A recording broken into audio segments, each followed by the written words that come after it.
पहिल्या नजरेतील प्रेम, अनोखी भेट. पुण्यातल्या एका साध्या मध्यमवर्गीय कॉलनीत वैदेही तिच्या आईवडिलांसोबत राहत होती. लहानसं घर, पण प्रेमाने भरलेलं. वैदेही दिसायला खूप सुंदर नव्हती, पण तिच्या चेहऱ्यावरचं निरागस हास्य कोणालाही आपलंसं वाटायचं. मोठे काळे डोळे, लांब सडक केस आणि बोलण्यातला गोडवा. तिच्यात एक वेगळीच शांतता होती. ती बीकॉमच्या शेवटच्या वर्षाला शिकत होती. घरची परिस्थिती फारशी चांगली नसल्यामुळे ती अभ्यासासोबत ट्युशनही घ्यायची. तिचं एकच स्वप्न होतं, स्वतःच्या पायावर उभं राहायचं आणि आईवडिलांना सुख द्यायचं. त्या दिवशी सकाळपासूनच आकाश ढगांनी भरलेलं होतं. वैदेही कॉलेजसाठी तयार होत होती. आईने स्वयंपाकघरातून आवाज दिला, "वैदेही, डबा घेऊन जा गं." "हो आई," ती घाईघाईने केस बांधत म्हणाली. वडील वर्तमानपत्र वाचत बसले होते. त्यांनी तिच्याकडे पाहत प्रेमाने विचारलं, "पैसे आहेत ना बससाठी?" वैदेही हलकसं हसली. "हो बाबा, काळजी करू नका." पण तिच्या पर्समध्ये फक्त काहीच रुपये शिल्लक होते. तरीही ती चेहऱ्यावर हसू ठेवून घराबाहेर पडली. कॉलेज संपेपर्यंत वातावरण पूर्ण बदललं होतं. आकाश काळवंडलं होतं आणि जोरदार पाऊस सुरू झाला होता. सगळे विद्यार्थी धावत धावत निघून जात होते. वैदेही मात्र बस स्टॉपवर उभी राहून बसची वाट पाहत होती. तिच्याकडे छत्री नव्हती. पावसाचे थेंब तिच्या केसांवरून चेहऱ्यावर पडत होते. ती थोडी चिंतेत होती, कारण उशीर झाला तर आई काळजी करणार होती. तेवढ्यात एक काळ्या रंगाची महागडी गाडी बस स्टॉप समोर येऊन थांबली. कारचं दार उघडलं आणि बाहेर उतरला राहुल. उंच, स्मार्ट, आत्मविश्वासू. पांढरा शर्ट, हातात महागडं घड्याळ आणि चेहऱ्यावर हलकंसं स्मित. तो एका मोठ्या उद्योगपतीचा मुलगा होता. पैसा, गाडी, स्टेटस सगळं काही होतं त्याच्याकडे. पण त्या क्षणी त्याचं लक्ष फक्त एका गोष्टीकडे गेलं. पावसात उभी असलेली वैदेही. ती पावसापासून वाचण्याचा प्रयत्न करत होती, पण तिच्या चेहऱ्यावर अजूनही शांतता होती. राहुल काही क्षण तिच्याकडे पाहतच राहिला. का कोण जाणे, पण त्याची तिच्यावरून नजर हटत नव्हती. पहिल्यांदाच त्याला कोणीतरी इतकं वेगळं वाटलं होतं. तो हळूहळू तिच्या जवळ गेला आणि छत्री पुढे करत म्हणाला, "तुम्ही पूर्ण भिजत आहात, ही घ्या." वैदेही अचानक गोंधळली. तिने राहुलकडे पाहिलं. त्याच्या डोळ्यात अहंकार नव्हता, फक्त काळजी दिसत होती. ती थोडी मागे सरकली. "नको, मी ठीक आहे." राहुल हलकसं हसला. "ठीक आहात? खरंच?" ती काही बोलली नाही. तेवढ्यात जोराचा वारा आला आणि वैदेहीच्या हातातली पुस्तकं खाली पडली. राहुल पटकन खाली वाकला आणि पुस्तकं उचलू लागला. एका पुस्तकाच्या पहिल्या पानावर त्याची नजर गेली. वैदेही देशमुख. तो नाव वाचत हलकसं म्हणाला, "वैदेही." तिने पटकन पुस्तकं घेतली. "थँक्यू." इतकंच बोलून ती दुसरीकडे पाहू लागली. राहुलला तिचा साधेपणा खूप आवडला, कारण त्याच्याभोवती नेहमी दिखावा करणारी लोकं होती. पण वैदेही वेगळी होती, खूप वेगळी. तेवढ्यात बस आली. वैदेही बसमध्ये चढली. बस निघून जाईपर्यंत राहुल तिच्याकडे पाहत उभा होता आणि आश्चर्य म्हणजे वैदेहीनेही बसच्या खिडकीतून एकदा मागे वळून त्याच्याकडे पाहिलं. त्या एका नजरेने राहुलच्या मनात काहीतरी कायमचं बदललं होतं. त्या रात्री राहुल आपल्या मोठ्या आलिशान खोलीत बसला होता. समोर लॅपटॉप चालू होता. फोनवर मित्रांचे मेसेज येत होते, पण त्याचं लक्ष कुठेच नव्हतं. त्याच्या डोळ्यासमोर सतत एकच चेहरा येत होता, पावसात भिजलेली वैदेही. तो स्वतःशीच हसला. काय आहे या मुलीत? पहिल्यांदाच त्याला कोणाची तरी आठवण शांत बसू देत नव्हती. दुसरीकडे वैदेहीही खिडकीजवळ बसून पाऊस पाहत होती. तिच्या मनातही राहुलचा चेहरा वारंवार येत होता. ती स्वतःलाच समजावत होती, तो फक्त मदत करत होता, बस. पण मन मात्र काही वेगळं सांगत होतं. कदाचित ही त्यांच्या प्रेमकथेची सुरुवात होती. नकळत वाढणारं आकर्षण. पावसाळी त्या संध्याकाळीनंतर 2 दिवस पालटले होते, पण राहुलच्या मनातून वैदेहीचा चेहरा काही जात नव्हता. कॉलेज, मित्र, ऑफिसची कामं सगळं नेहमीसारखंच सुरू होतं, पण त्याचं मन मात्र सतत त्या बस स्टॉपवर अडकून पडलं होतं. एकीकडे तो स्वतःवरच हसत होता. "राहुल, तू वेडा झालायस का? एका अनोळखी मुलीचा एवढा विचार?" पण मनाला कोण समजवणार होतं? दुसऱ्या दिवशी संध्याकाळी तो मुद्दाम त्याच रस्त्याने गेला. कार थोडी दूर पार्क करून तो बस स्टॉपकडे पाहू लागला आणि काही क्षणातच त्याच्या चेहऱ्यावर हसू उमटलं. वैदेही तिथे उभी होती. आज तिच्या हातात निळी छत्री होती. केस व्यवस्थित बांधलेले होते आणि चेहऱ्यावर नेहमीसारखंच साधं निरागस हास्य होतं. राहुलचं हृदय नकळत धडधडू लागलं. तो तिच्या जवळ गेला. हाय. वैदेहीने त्याच्याकडे पाहिलं. तुम्ही? हो, पुन्हा भेटलो आपण. वैदेही थोडंसं हसली. योगायोग असेल कदाचित, किंवा नशीब.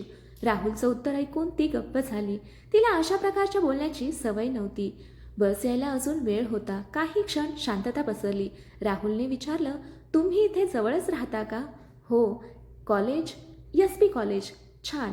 पुन्हा काही क्षण शांतता. राहुलला वाटलं एवढं बोलून काही होणार नाही, म्हणून तो थोडा हसत म्हणाला, तुम्ही फार कमी बोलता. वैदेहीने सरळ उत्तर दिलं, सगळ्यांशी बोलण्याची गरज नसते. क्षणभर राहुल गप्प झाला, पण त्याला तिचं हे स्पष्ट बोलणं आवडलं. कारण बहुतेक लोक त्याच्या पैशांमुळे किंवा स्टेटसमुळे त्याच्याशी गोड बोलायचे. वैदेही मात्र तशी नव्हती. घरी गेल्यावर राहुलची आई रंजना डायनिंग टेबलवर बसली होती. कुठे गेला होतास? असंच. ऑफिसमध्ये लक्ष दे. पुढच्या महिन्यात नवीन प्रोजेक्ट सुरू होतोय. हो आई, पण राहुलचं लक्ष कुठेच नव्हतं. रंजना त्याच्याकडे संशयाने पाहत होती. तिला जाणवत होतं की राहुल काहीतरी लपवत आहे. दुसरीकडे वैदेहीच्या घरीही वेगळं वातावरण होतं. तिचे वडील अनिल मागच्या काही दिवसांपासून खूप थकलेले दिसत होते. त्यांच्या तब्येतीची काळजी आईला सतावत होती. रात्री जेवताना आई म्हणाली, वैदेही, बाबांची औषधं संपत आली आहेत. मी उद्या घेऊन येते. पैसे पुरतील ना? वैदेहीने हसत मान हलवली, पण मनात ती चिंतेत होती. घर खर्च, कॉलेज फी आणि बाबांची औषधं सगळं सांभाळणं दिवसेंदिवस कठीण होत होतं. काही दिवस असेच गेले. राहुल आणि वैदेही रोज बसस्टॉपवर भेटू लागले. कधी 2 मिनिटं, कधी 5 मिनिटं, पण त्या छोट्या भेटी दोघांसाठी खास बनत होत्या. एका दिवशी वैदेही बसची वाट पाहत होती. अचानक तिच्या हातातून पुस्तकं खाली पडली. राहुल तिथेच उभा होता. तो पटकन मदतीला धावला. तुमची आणि पुस्तकांची फार जुनी दुश्मनी दिसते. वैदेहीला नकळत हसू आलं. कदाचित. अरे वा, आज तुम्ही हसलात. मी नेहमी हसते. माझ्यासमोर नाही. राहुलच्या या बोलण्यावर वैदेहीच्या गालावर हलकीशी लाली उमटली. तिने लगेच नजर दुसरीकडे वळवली. त्या रात्री राहुल आपल्या खोलीत बसून होता. फोन हातात होता. त्याने दिवसभरात 100 वेळा वैदेहीचा विचार केला होता. आता त्याला तिचं हसू आवडायला लागलं होतं. तिची शांतता आवडायला लागली होती. तिचं साधेपण आवडायला लागलं होतं. तो स्वतःशीच पुटपुटला, ही मुलगी खरंच खास आहे. दुसरीकडे वैदेहीही झोपण्याचा प्रयत्न करत होती, पण तिच्या मनात सतत राहुलचे शब्द घुमत होते. आज तर तुम्ही हसलात. ती नकळत हसली. मग लगेच स्वतःलाच थांबवलं. नको वैदेही, अशा गोष्टींमध्ये अडकायचं नाही. पण मनावर कोणाचा ताबा असतो? नकळत दोघांच्या मनात एकमेकांसाठी एक सुंदर भावना जन्म घेत होती. अजून प्रेम नव्हतं, पण प्रेमाची सुरुवात नक्कीच झाली होती. मैत्रीची सुरुवात. पुढचे काही दिवस राहुल आणि वैदेहीची भेट रोजच होऊ लागली. जरी त्यांची ओळख अजून फारशी खोल नव्हती, तरी एकमेकांना पाहिल्याशिवाय दिवस अपूर्ण वाटू लागला होता. दररोज सकाळी राहुलच्या मनात एकच विचार असायचा, आज वैदेही भेटेल का? आणि वैदेहीही नकळत बस स्टॉपवर पोहोचल्यावर आजूबाजूला राहुल दिसतोय का हे पाहू लागली होती. पण दोघांपैकी कोणीही हे स्वतःला मान्य करायला तयार नव्हतं. त्या दिवशी कॉलेजमध्ये वैदेहीचं मन अभ्यासात लागत नव्हतं. तिची मैत्रीण नेहा तिच्याकडे पाहत म्हणाली, काय ग, आज खूपच हरवलेली दिसतेस. काही नाही, खोटं बोलू नकोस, नक्की काहीतरी आहे. वैदेही हसून विषय बदलण्याचा प्रयत्न करू लागली, पण तिच्या मनात राहुलचे विचार सतत फिरत होते. दुसरीकडे राहुल आपल्या ऑफिसमध्ये बसला होता. समोर महत्त्वाची मीटिंग सुरू होती. कंपनीचे मॅनेजर्स नवीन प्रोजेक्टबद्दल बोलत होते, पण राहुलचं लक्ष तिथे नव्हतंच. त्याचा मित्र आणि सहकारी करण त्याच्याकडे पाहत म्हणाला, भाऊ कुठे हरवलायस? राहुल भाणावर आला, काही नाही, मला सांगू नकोस, चेहऱ्यावरून कळतंय कोणीतरी खास भेटलंय. राहुल फक्त हसला. संध्याकाळी नेहमीप्रमाणे वैदेही बस स्टॉपवर आली, पण आज बस उशिरा होती. लोकांची गर्दी वाढत होती. तेवढ्यात राहुल तिथे आला. त्याला पाहताच वैदेहीच्या चेहऱ्यावर हलकंसं स्मित उमटलं. राहुलने ते पाहिलं आणि त्याचं मन आनंदाने भरून गेलं. आज बसला बहुतेक सुट्टी आहे. वैदेही हसली. तसं दिसतंय. मग मग काय? इतका वेळ उभं राहायचं? वैदेही प्रश्नार्थक नजरेने त्याच्याकडे पाहू लागली. राहुलने जवळच्या चहाच्या डबरीकडे बोट दाखवलं. एक चहा घेऊया? वैदेही थोडी संकोचली. नको. का? अनोळखी लोकांसोबत चहा पिण्याची सवय नाही. राहुल हसला. अजूनही मी अनोळखी आहे? वैदेही काही बोलली नाही. काही क्षण शांततेत गेले. मग राहुलने गंभीर स्वरात विचारलं, वैदेही, आपण मित्र होऊ शकतो का? तिला हा प्रश्न अनपेक्षित होता. ती काही क्षण त्याच्याकडे पाहत राहिली. राहुलच्या डोळ्यात प्रामाणिकपणा दिसत होता.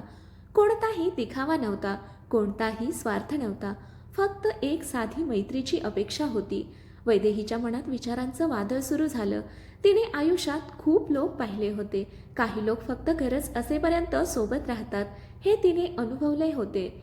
म्हणूनच ती आज सहज कोणावर विश्वास ठेवत नव्हती. पण राहुल वेगळा वाटत होता, खूप वेगळा. काही क्षणांनी तिने हलकसं हसत हात पुढे केला. ठीक आहे, मित्र. राहुलच्या चेहऱ्यावर मोठं हास्य उमटलं. त्याने तिचा हात हातात घेतला. फ्रेंड्स. तो क्षण दोघांसाठी खूप खास होता, कारण त्या मैत्रीच्या हात मिळवणीत नकळत एका सुंदर नात्याचं बीज पेरलं गेलं होतं. त्या दिवसानंतर दोघांमध्ये थोडा मोकळेपणा आला. आता ते एकमेकांशी सहज बोलू लागले. राहुलला कळलं की वैदेहीला पुस्तकं वाचायला खूप आवडतात. तिला पावसात भिजायला आवडतं. तिला छोट्या छोट्या गोष्टींमध्ये आनंद मिळतो. तर वैदेहीला कळलं की राहुल दिसतो तितका गर्विष्ठ नाही. तो मनाने खूप संवेदनशील आहे. लोकांची मदत करायला त्याला आवडतं. आणि सर्वात महत्त्वाचं म्हणजे तो तिचं बोलणं मनापासून ऐकतो. त्या रात्री झोपण्यापूर्वी दोघांच्या चेहऱ्यावर एक वेगळं समाधान होतं. आज त्यांना एक नवीन नातं मिळालं होतं, मैत्रीचं नातं. पण नियतीला माहिती होतं, ही मैत्री फार दिवस फक्त मैत्री राहणार नव्हती. कारण दोघांच्या हृदयात प्रेमाची कोवळी फुलं उमलायला सुरुवात झाली होती. घरातील संघर्ष. वैदेही आणि राहुलची मैत्री दिवसेंदिवस घट्ट होत होती. रोजच्या गप्पा, एकमेकांची काळजी आणि छोट्या छोट्या भेटींमुळे दोघेही एकमेकांच्या अधिक जवळ येत होते. पण जिथे प्रेमाची सुरुवात होते, तिथे संघर्षही नकळत वाट पाहत असतो. त्या सकाळी वैदेही नेहमीप्रमाणे कॉलेजला जाण्याच्या तयारी करत होती. पण घरात काहीतरी वेगळंच वातावरण होतं. आईच्या चेहऱ्यावर चिंता स्पष्ट दिसत होती. काय झालं आई? वैदेहीने विचारलं. आईने उत्तर देण्याआधीच वडिलांना जोराचा खोकला आला. वैदेही धावत त्यांच्या जवळ गेली. बाबा, तब्येत ठीक आहे ना? हो ग, थोडा थकवा आहे. पण त्यांच्या चेहऱ्यावरचा अशक्तपणा काही वेगळंच सांगत होता. त्या दिवशी डॉक्टरांकडे तपासणी केली असता कळलं की त्यांना काही काळ पूर्ण विश्रांती घ्यावी लागणार होती. हे ऐकताच वैदेहीच्या पायाखालची जमीन सरकली. वडीलच घराचा मुख्य आधार होते. त्यांच्या उत्पन्नाशिवाय घर कसं चालणार? त्या रात्री घरात सगळे शांत बसले होते. जेवणाच्या ताटात भाजी होती, पण कोणाच्याच घशाखाली घास उतरत नव्हता. आई हळू आवाजात म्हणाली, काही दिवस खर्च जपून करावा लागेल. वैदेहीने आईचा हात हातात घेतला.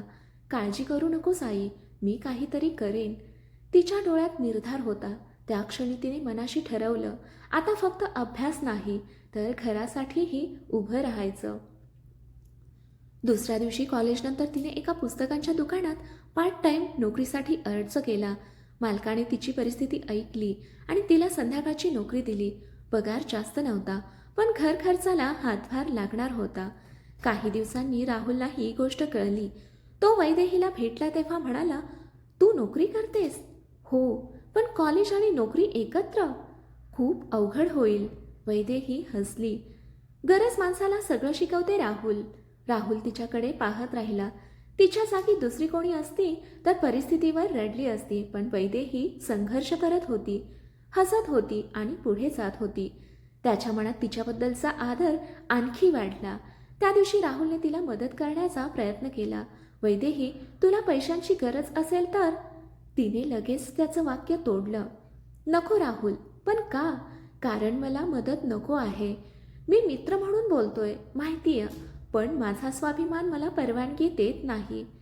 राहुल गप्प झाला. त्याला तिचा राग आला नव्हता, उलट तिच्या स्वाभिमानावर त्याचं प्रेमच वाढत होतं. दुसरीकडे राहुलच्या घरी वेगळाच संघर्ष सुरू होता. राहुलची आई रंजना एका मोठ्या बिझनेस पार्टीत सहभागी झाली होती. तिथे तिच्या मैत्रिणीने एका श्रीमंत घरातील मुलीबद्दल सांगितलं. राहुलसाठी योग्य जोडीदार आहे. रंजना लगेच उत्सुक झाली, कारण तिला नेहमीपासून राहुलचं लग्न एका श्रीमंत घरात व्हावं असं वाटत होतं. काही दिवसांनी तिने राहुलला विचारलं, तुझ्या आयुष्यात कोण आहे का? राहुल दचकला. का? सहज विचारते. नाही, राहुलने उत्तर दिलं, पण त्याच्या डोळ्यांमध्ये वैदेहीचं नाव चमकत होतं. त्या रात्री रंजनाने तिच्या पतीशी चर्चा केली. आपण राहुलसाठी मुलगी बघायला सुरुवात करायला हवी. अजून वेळ आहे. नाही, आणि एक गोष्ट लक्षात ठेव, आपल्या घराची प्रतिष्ठा जपणारी मुलगीच आपल्या घरात सून म्हणून यायला हवी. नियती मात्र काही वेगळंच लिहित होती. एका बाजूला वैदेही घरासाठी संघर्ष करत होती, दुसऱ्या बाजूला राहुलच्या घरात त्याच्या भविष्याचे निर्णय घेतले जात होते. आणि या दोघांच्या प्रेमाच्या वाटेत आता पहिला मोठा अडथळा उभा राहणार होता, कारण लवकरच राहुलच्या आईला वैदेहीबद्दल कळणार होतं. पुढील भागामध्ये पाहू प्रेमाची जाणीव. कथा आवडली असेल तर कथेला लाईक करा, शेअर करा, कॉमेंट करा आणि आपल्या चॅनलला सबस्क्राईब करा. कथा वाचल्याबद्दल आणि ऐकल्याबद्दल धन्यवाद.